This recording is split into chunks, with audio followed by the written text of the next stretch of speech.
Чародејание е насловена филмската проекција што беше промовирана вчера вечер во дворот на соборниот храм Свети Никола токму на празникот на светите апостоли Петар и Павле. Филмот е во продукција на Кумановско-Осоговската епархија, а автори се Мирослав Петковски, историчар на уметност, и свештеникот Антони Стојковски. На промоцијата пред присутните се обрати митрополитот Кумановско-Осоговски Григори, потенцирајќи дека луѓето кои што одат кај бајачи, гледачи, всушност се оддалечуваат од вистината и од Бога. Според свештените лица, улогата на црквата е да ја проширува науката и учењето на Христос, а да се спротивставува на девијантно духовните појави, како што се јасновидство, бајачки и слично. Преку нашиот личен пример да ги поучуваме другите дека со одењето кај окултисти, кај бајачи, кај гатачи, кај гледачи излегуваат од вистината. Излегуваат се оддалечуваат, се богоотуѓуваат. Својата природа и ја прават противприродна, богоборна. И во таа смисла го кажувам ова и го поврзувам со идејата за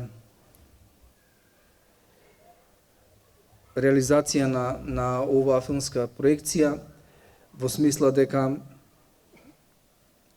црквата, бидејќи е целина, бидејќи функцијата нејзина во основачот, во Христос,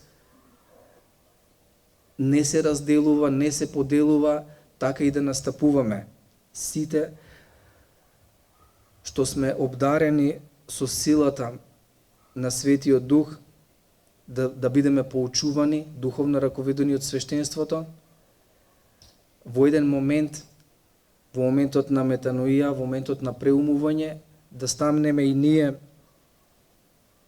одбранбен механизам на црквата. Бидејќи црквата сама од себе, историски обстојува без да е допрена, без да се измени нејзиното учење. Свештените лица посочуваат дека секојдневно во црквата се соочуваат и се среќаваат со луѓе кои што се испратени од јасновици со апсурдни барања. За нив уште позачудувачки е тоа што луѓето таквите барања ги прифаќаат многу едноставно и лесно и инсистираат свештеникот таквите барања да ги исполни.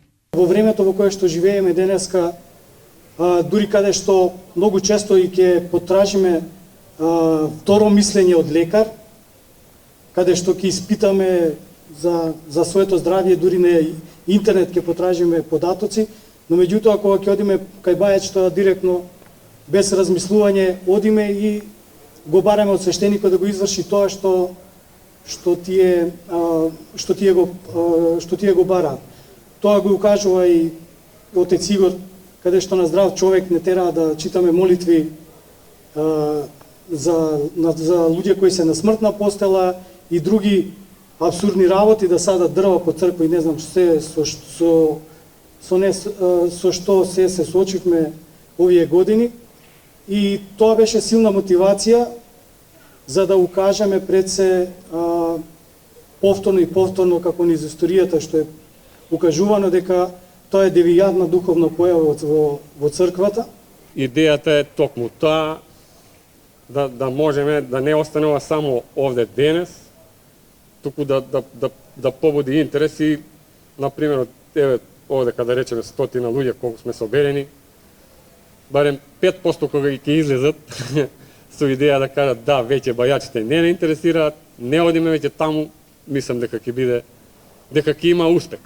Ако пример сте во самиот филм, искористивме две фрески. Една е од Кокошиње, значи Кумановско, од црквата Свети Атанаси. Црквата е од 19 век, 1842. Сликарството е малку подоцна, 1886 година, под надписот што е таму. И фреската е доста експлицитна, колку што можете да приметите, значи она што на дар се добива кај бајачите. Веројатно, вакви фрески има во Кумановско, е таа единствена. Другиот пример е од Крупиште. Црквата од 17, има постари темели од 5 и 6 век. додека сликарството е во припратка од 19 веке. Значи, самата фреска е по 1880 година. Авторите на Чародејанија се надеваа дека со промоцијата на филмот ќе успеат да го искоренат или барем да го намалат интересот на граѓаните за, како што вела, девијантно духовните појави и да сватат дека се спротивни на идеите и ставовите на црквата.